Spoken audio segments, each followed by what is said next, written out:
Well, welcome to our college planning seminar on testing and prep. I'm your host, Brennan Barnard, and joining us is Ben Neely, who is the Chief Research and Impact Officer at Revolution Prep. Thanks for being here, Ben. Of course, it's my pleasure. Thanks, Brennan.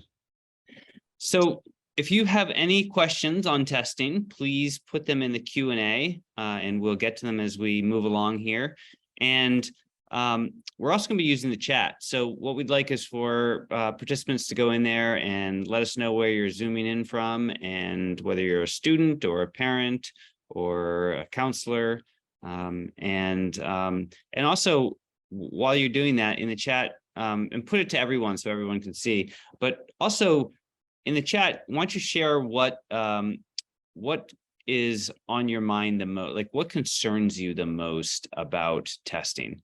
What makes you or your child the most anxious or most excited, maybe, or perplexed, whatever it is. Please put that in the chat, and you can put it to everyone. Ben, again, thanks for being here, and we're going to kind of get to as much about different parts of testing as we can tonight. And maybe you could just kind of set this stage and give us some definitions, of what is test optional, what is test free, all that kind of thing. Sounds great. So yeah, I think it's really important for parents, students, counselors to get their heads around some of these terms because they weren't necessarily in the popular lexicon as recently as 3 or 4 years ago. So the default is test required, and that would be a college or university that's going to require either an ACT score or an SAT score for a applicant to be considered for admission. So that's test required, and for many years was the default. Test optional is what it sounds like, which is students have the option. They get to choose whether or not they want to submit an SAT or ACT score when they are applying to that school. It's their choice. And then finally, test free, or sometimes called test blind, is no matter how much you might love your test score, you cannot submit it. There isn't even a box on the application to submit it, and it will not be considered for any applicants at that institution. So those are really the three main categories. There is another thing called test flexible, but that is much more rare, and really for almost every situation, those three: test required, test optional, and test free, they are going to be the main three. Great. And in terms of other definitions, do you want to just touch on what super scoring is, just so people have a sense of that? Yeah, absolutely. So super scoring is a generous policy that really the majority of four-year colleges and universities employ, where they will take there are multiple sections on these admissions tests for SAT and ACT, let's say math and reading and writing on the SAT. Colleges that do employ super scoring will take the highest section score from 2 different test administrations. So a student maybe had a higher math score in March, but a higher reading and writing score in October. They will mix and match those and combine those to be as generous as possible in terms of that student's overall score. And what would you say, thanks, that's really helpful. What would you say is the kind of split between schools that do allow super scoring and don't? Last I looked, it's something in the 90% allowing super scoring, 95% allowing, and that was interesting. At first, it was a novel thing, but over time, you saw more and more institutions. So now it's really the exception, more of a rarity if there's a school on your list that does not super score, but it's not so rare that it won't come up. I think the number is there's 50 or 70 well-known four-year colleges and universities that don't super score, but the vast majority do. Right. And my daughter is a junior in high school, and just kind of wading into this and was looking for schools that super scored. I said, you can find them pretty freely. Yes. How about schools that do require testing? What are some notable schools that do require testing or have moved back? Maybe were test optional during the pandemic and now have moved to requiring? Yeah, so a couple of the ones that are probably the most well-known that switched to a test optional policy in 2020 with COVID and have now returned would be Georgetown and MIT.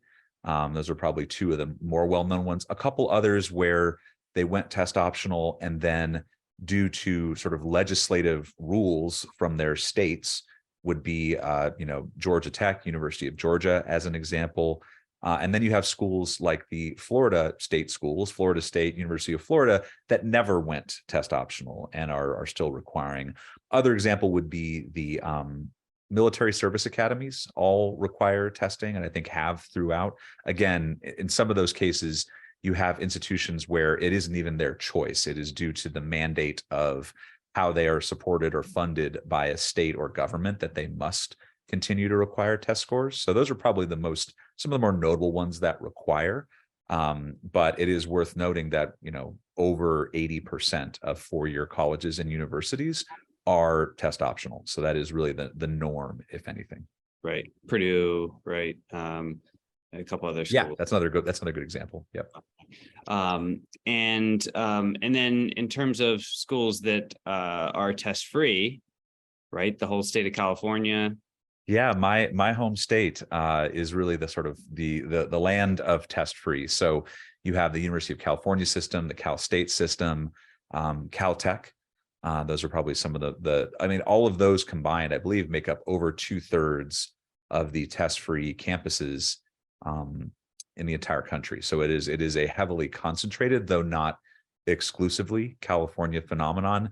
That is, though, overall a much more rare policy. So I mentioned that about 82% of four-year institutions are test optional. Only about 3% are test free or test blind. So. And what about NCAA? Can you talk a little bit about the role of testing for athletes? Yeah, I can. That's a great point. When a lot of the shift happened in 2020, where you had, we went from about 45% of schools that were test optional to closer to 80% in 1 year. Initially, NCAA still had a testing requirement. They have a clearinghouse where there's a minimum score that was needed for eligibility for recruited athletes who were looking to play NCAA in college. They have just recently and finally kind of lifted that requirement. So now they no longer have any testing requirement, and they are effectively deferring to each institution's requirements. So what that doesn't mean is that a student who wants to play NCAA for a school that is test required doesn't have to test. They still do, because that school's requirement trumps all. But if they are applying to a test optional institution or a test free institution, the NCAA will not impose any requirement for testing. It's a great question. That's great. And if you're just joining us, please go ahead and put your questions about testing in the Q&A, and we'll get to as many as we can. There's a question that came in, even schools that are requiring tests, or somebody's going to submit a test, what about the writing section of the ACT? I mean, generally no longer has the writing section, but the ACT, should they do it? With ChatGPT and all this stuff, does that change? That's another really interesting wrinkle. So the simplest advice is probably not. No, students should not be taking the writing section of the ACT and doing the essay. I don't have the very latest numbers on how many schools still require the ACT essay, but I think it has dwindled to where you can count them on one hand out of the over 2,000 schools. I believe there are fewer than 5. It's like 4 or 5 that require the ACT essay. So the odds, just playing the odds, it's really unlikely that any student's college list is going to include one of those 5 schools. Worth looking and finding out, but really unlikely that's going to be a thing, which implies that for everybody else, it's not worth wasting your time preparing for or taking the ACT essay. At this point, based on how that test is administered, thinking about ChatGPT, really unlikely that would come into bear there, given that the ACT writing is administered with pencil and paper in person, and you're not allowed to have a phone or a laptop or anything else. So I think that is an area where there has not yet been any AI influence. Well, no, I think the question is more as colleges, right? As colleges start to think, well, is the college essay that I'm getting really the students' work? Are they going to start to lean more I on see. the writing section? And in my conversations with colleges, I have not heard them talking about that, going to that, but I don't know. Yeah, that's a great point. I've read a couple of opinion pieces or speculative pieces about this. I think I can only tell you what I hope happens, or what I guess what is sort of my educated guess would be. I don't think we're going to see colleges and universities go in the direction of starting to require the ACT essay for a couple of reasons. One, you do have an asymmetry where, given that the SAT does not have that option, the ACT does. I think then you effectively start to say we are favoring one test over the other, which I think most universities don't want to do. And then the other challenge would be, I think in general, thankfully, you're seeing more and more admissions departments lean into student flexibility, which really test optional is an example of that, where they're looking for a way that each individual student can represent themselves in their best way possible. And so I think anything where they would start to standardize another requirement, whether it's the ACT writing, or I've even seen some folks speculate, will they have personal statements be proctored or supervised, or something where students have some kind of a live writing that isn't part of the ACT or SAT. I think it's incredibly unlikely that that will be the case, even with ChatGPT. Yeah, I mean, it's interesting, and we don't have to go too far down the AI rabbit hole, because we're going to be doing that tomorrow night. We're doing a program with Ashley Pally from Caltech, and Kevin Roos from the New York Times, who's the tech reporter. And we're going to talk a bunch about tomorrow, but it's just interesting because I actually entered into ChatGPT, which schools prefer the SAT over the ACT? And it actually gave me a list, right? Which is it.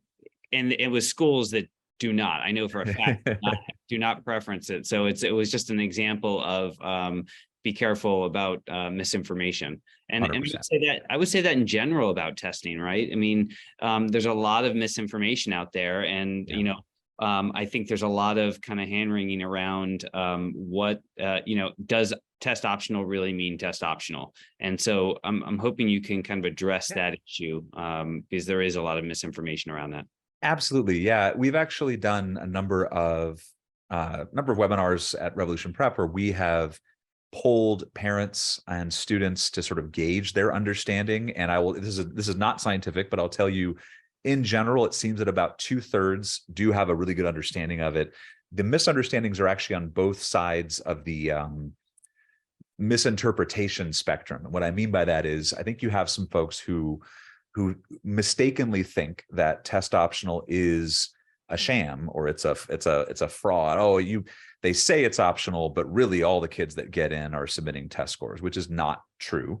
Many thousands and tens of thousands of students, hundreds of thousands of students are being accepted without test scores at test optional schools. That's one misunderstanding.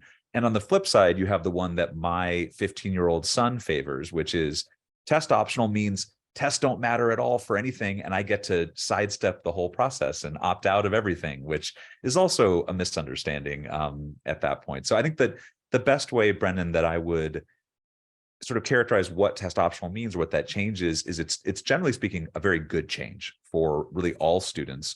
You now have this flexibility inherent in the process at most schools that you maybe didn't before, where you can choose at what point does it make sense to continue with either preparation for or retakes of an SAT or ACT, or even submitting it in the application, and at what point could I choose to off-ramp? So I like to use the sort of off-ramp metaphor in this process, that you now have this choice, and maybe you won't use it. It may be that you will prepare and you'll get a score that is strong for a given school's process, and you will submit it, but you now have this choice to take the off-ramp. And I think that the advice I would give to most parents and students is to be really thoughtful about where that off-ramp should be for each individual student and for the schools they're applying to.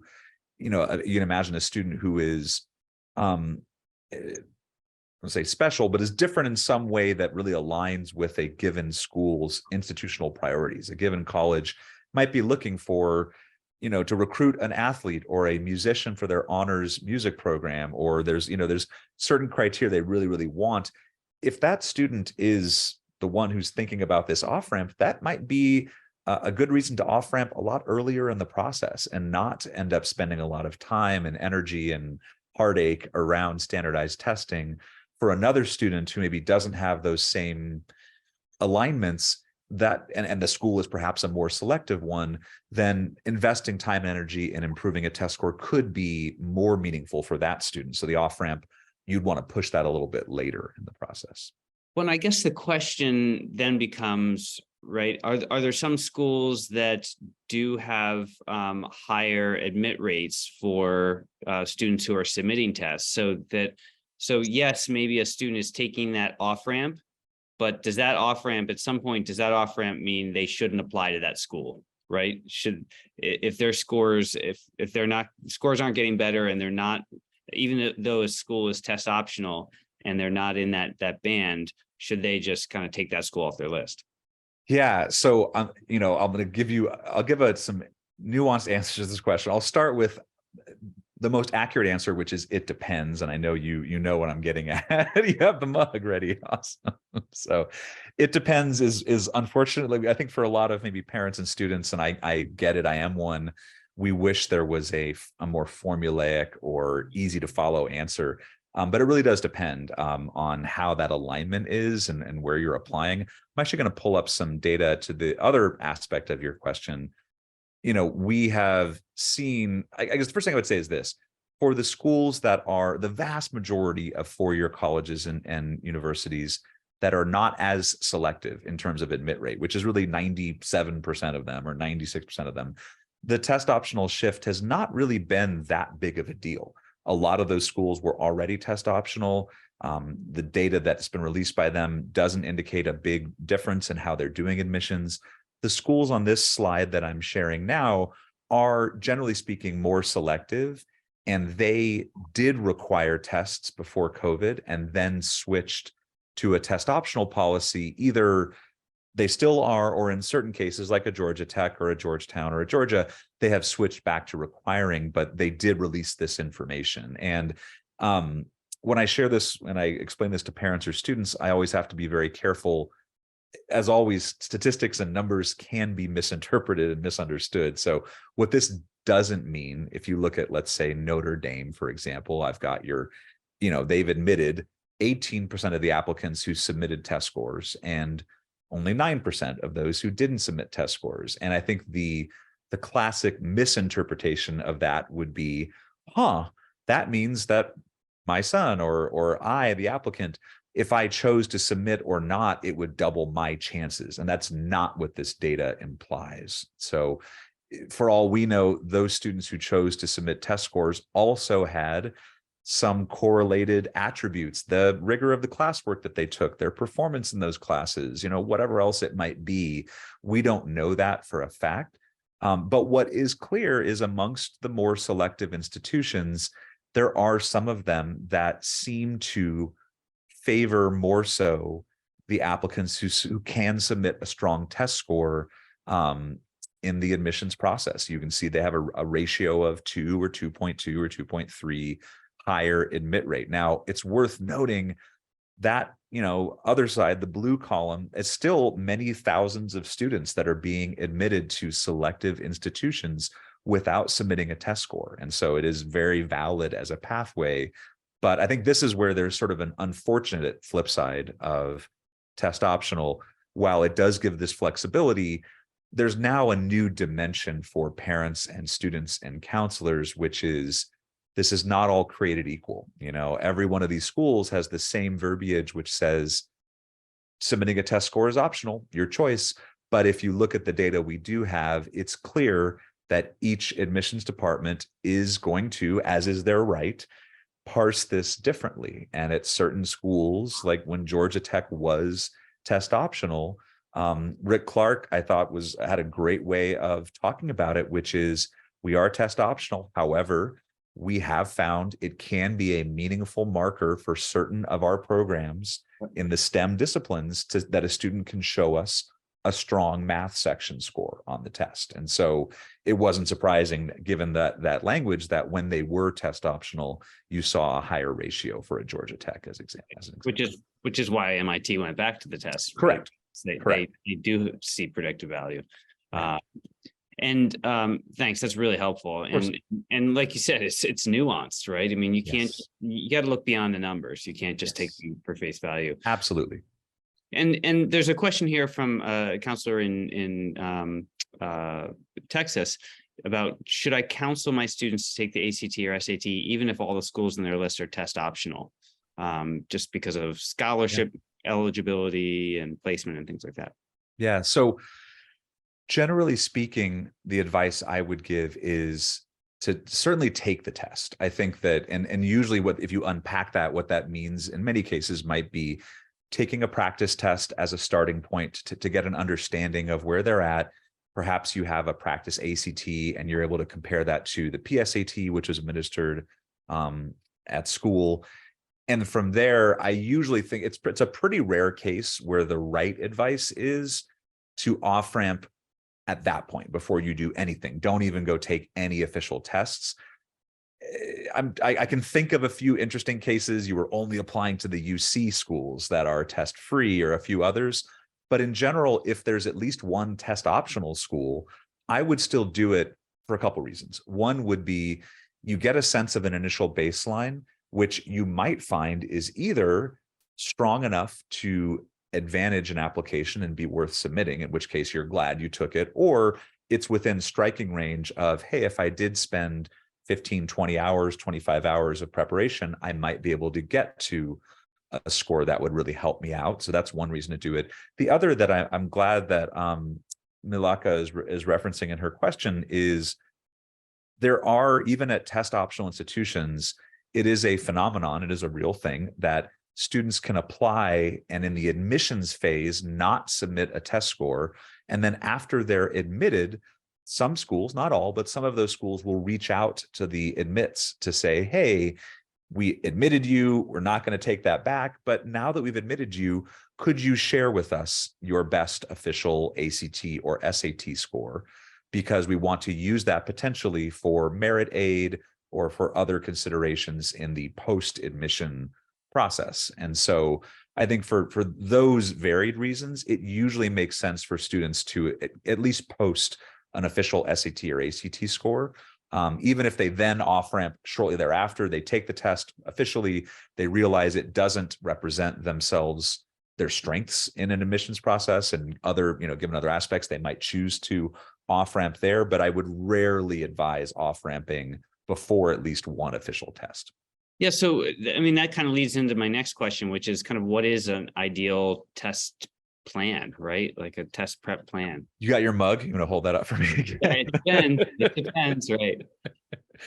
No, I'll give more of a nuanced answer than that. So yeah, each student's ideal test plan will vary for various dimensions. I think that the one that I think a lot of parents and students don't appreciate as much around a test plan is timing and development, and I'll get to what I mean by that in a second. But I think for a lot of folks, there is a standard advice on this, which is, hey, spring of junior year, you take your first official test, you see where you're at, and then again, based on your college list and their policies and where you want to go, you can then decide if you want to off-ramp there, or if you do want to do some preparation work and take the test a second, or in rare cases, a third time.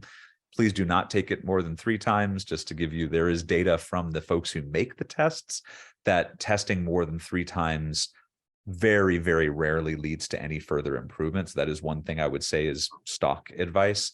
The places where it gets nuanced would be, we know more than ever, today's young people, I mean, whether it's a sophomore year, junior year, senior year, they are dealing with not only, increasing burdens with their schoolwork and any other sort of extracurricular work or out of school work, but they're also dealing with more and more mental health challenges. And so I think it's really, really important when you're thinking about a testing plan that includes any kind of meaningful time dedicated to preparation, to think about where that can fit in a way that doesn't further burden the mental well-being of the child. And so one of the things I often point parents to or students to is, hey, the College Board, who does the SAT, and ACT, who does the ACT, opened up these summer test dates a few years ago, which they didn't have many years back. And so summer can be a pretty good time to spend a few hours a week practicing for these tests in a way that maybe doesn't overburden them during the school year. So that's one consideration for a testing plan. The other would be just being sensible and practical about, I've got a spring sport, I've got a fall sport, I'm in the play, like just thinking ahead to the things you know are going to be bigger drags on your time. And then the last thing I mentioned earlier about development is the human brain is continuing to rapidly develop at ages 15, 16, 17, 18. Unfortunately, for those of us experienced attendees tonight, at some point that development slows down and even reverses. But at age 16 or 17, the brain is pruning neural pathways that aren't needed as much. It is myelinating the neurons. It's greasing them up. And for a challenging thing like a standardized test, the ability to think quickly, answer questions under a time constraint, it's not a surprise when we see that students that take the test a couple times will, in many cases, get their best score closer to the fall of their senior year when they need to submit that score. And it's not because they're suddenly, feeling the pressure and they try harder. It's because their brain is better than it was a year prior. And I think a lot of parents maybe misconstrue that as, oh, it's because they took a new math class and they learned some more skills, when it really is, in many cases, brain development that needs to have time to happen. Well, my brain never got there, so it doesn't have that much room to go back on. So I think we're all right. You and me both. Well, this has been really helpful, and we're nearing the end of our time here. So I'm hoping, just as we kind of close out, can you just talk for counselors and for parents of younger students a little bit about the new digital SAT and what to anticipate with that? Yeah, absolutely. So yeah, on top of everything else that's happening with policy changes, we do also have a large format change that's happening for the SAT and PSAT. Doesn't apply to our current juniors. So this is really only relevant for current sophomores, like my oldest son, the class of 2025 and younger.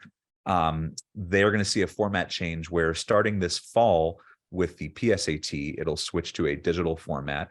And then for the SAT, it'll be March of 2024 that it switches to a digital format. And very quickly, I won't go through it in gory detail.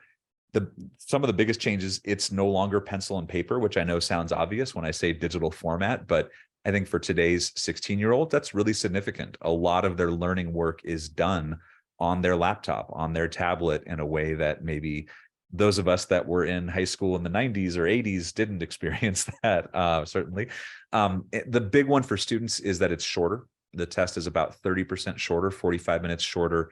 And in order to do that, the test makers, the College Board, is making this test adaptive, which means that no two students are going to see exactly the same questions. This is a well-known testing science that actually dates back to the late 1970s. And that's the trade-off. In order to make the test shorter and to still preserve its accuracy, they need to make it where it changes as students take it. They're shortening the reading passages. And another really big one that I would not underrate is students are going to get their scores back in a couple of days, 2 or 3 days, rather than 2 or 3 weeks, which is pretty significant. So those are some of the changes. Even despite those changes, a lot is actually staying the same scoring scale. The math content is really similar. It's still administered and proctored in person.